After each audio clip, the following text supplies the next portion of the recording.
Hello everyone and welcome to this video.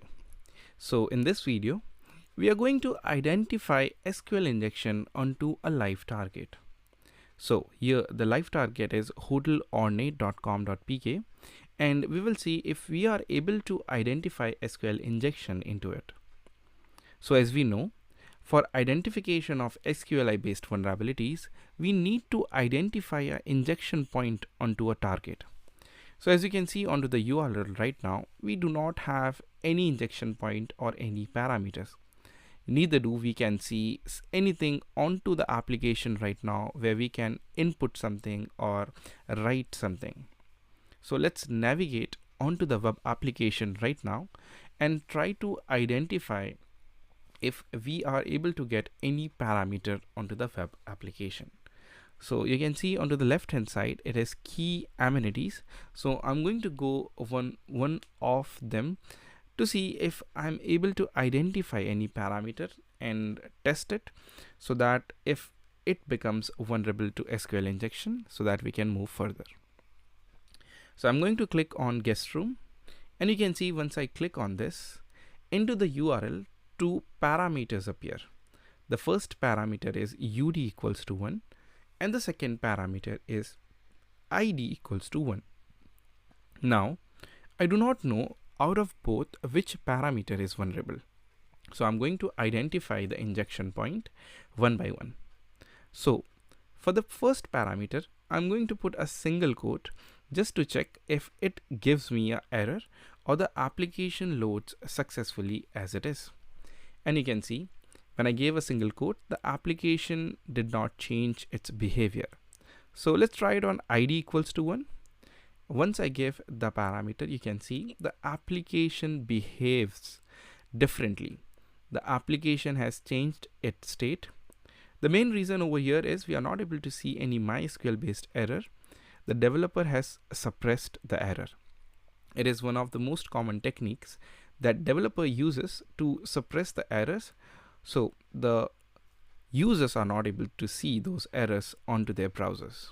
Alright, so now we have identified the vulnerable injection point and that was ID equals to. Now we are going to use SQL map to exploit further and get sensitive information from its database. So to run SQL map, you need to type Python sqlmap.py -u and in double quotes you need to give your target web address, as you can see over here. Now how SQL map is going to know that which of the injection point or parameter is vulnerable? So we need to tell that to SQL map. For that you need to add a custom injection marker which is star on any of the parameters that you think is vulnerable or you have identified to be vulnerable when the application is changing its state. As you can see, I have successfully added an injection point which is ID equals to 1 and I have added a star over there. Now I will just simply hit enter and you can see a message that has been given by SQL map, which is custom injection marker star found in the option -u. Do you want to process it? You can see I have written capital Y, which means yes, and it has identified that the resuming backend DBMS is MySQL, testing connection to the target URL, and you can see the backend DBMS is MySQL, web application technology is Apache, and the MySQL is greater than equals to 5.0.12. So we have identified a lot of information regarding the web application technology and the backend DBMS. Now you can also use a flag which is banner to do banner grabbing. So banner grabbing is one of the technique in which we identify about our target that what it is using. So when you will do banner grabbing, you will get the same output. Okay. One more thing to notice over here is that whenever you are running SQL map onto any target, all the data that you can see onto your command prompt or onto your terminal is automatically getting logged and saved under a hidden directory which is .sqlmap, as you can see over here inside the output folder and with the target name. So for now, our target name is hodlernet.com.pk. Perfect. Moving ahead, I'm going to add hyphen banner to do banner grabbing. Remember, if you do not add hyphen banner also, it is by default going to identify and do banner grabbing for you. But you should know this. Oops, we wrote 3 hyphen or 3 dashes. You just need to add 2 dashes and hit enter. Now you can see it asked again for custom injection marker found. Do you want to process it? So you have to add hyphen y, capital Y, which means yes again. And it has identified the same details for you.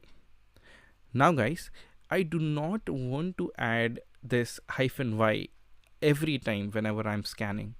I want SQL map to process all my requests and take the decisions automatically as yes. So for that, you need to add hyphen batch. So hyphen batch means we are telling SQL map to take the decisions automatically and do not ask the user for any prompt. And you can see we are able to identify the details about the server, which is exactly the same. Now, moving ahead, we want to identify now something sensitive from the web application, right? Which is the database. For that, I'm going to add hyphen DBS, which means database, and hit enter. And in just few time, it has identified in total of available 2 database. As you can see, fetching database names, available databases 2. First is the information schema, and the second one is ornate. Now, out of these both database, ornate looks more interesting because it is likely to be more related to our target web application. So for now, we are going to go inside the ornate database and identify if we get anything sensitive into it. Remember, information schema is the schema of the target database, and you may not get anything sensitive into that database. So going into the ornate database, we will now try to identify and fetch the tables that exist in this database. So for that, you need to type -d, which stands for database, and the database name. As we want the tables that exist, we are going to type hyphen tables and hit enter.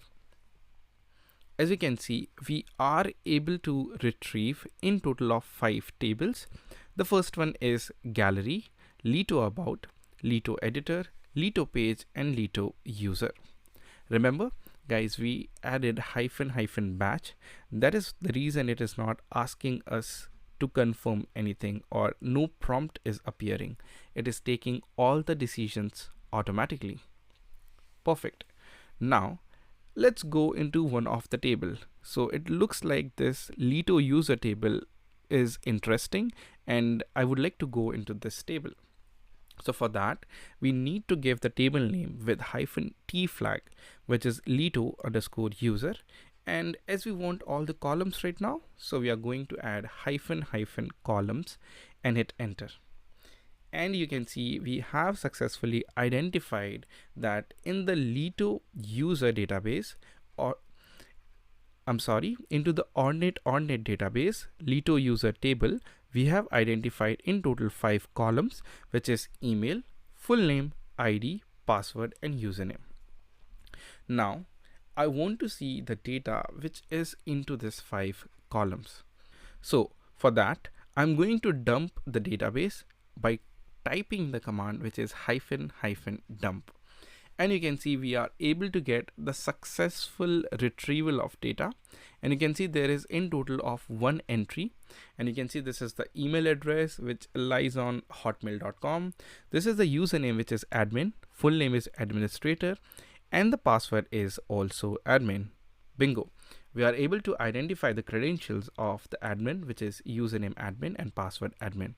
And you can also see that the details have been successfully saved into one of the file, which is letoUser.csv automatically. That is the best thing about SQL map.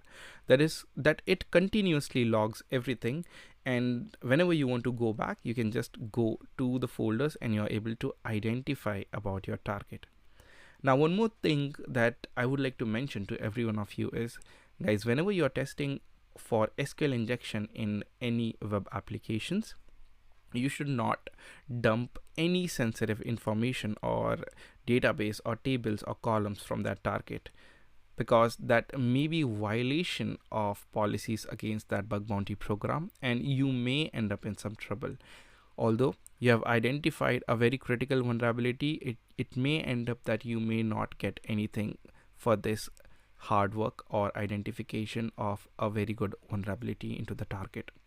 So in case you identify that any of the web application is vulnerable to SQL, just identification of the database name is more than sufficient to prove the criticality and the severity of the vulnerability to the bug bounty program. So you should just make a video or a screenshot POC showing the database name, and they will automatically understand and triage your vulnerability. Remember, if you have identified SQL injection based vulnerability, then it is considered to be a critical and a high vulnerability.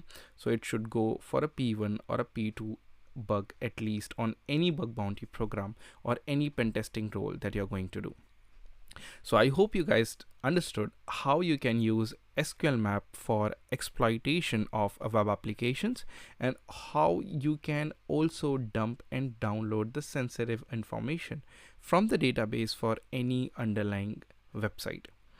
I hope you guys understood. In case you have any issues in performing the exact steps, you can always post your questions into the Q&A section and I would always help you. Thank you.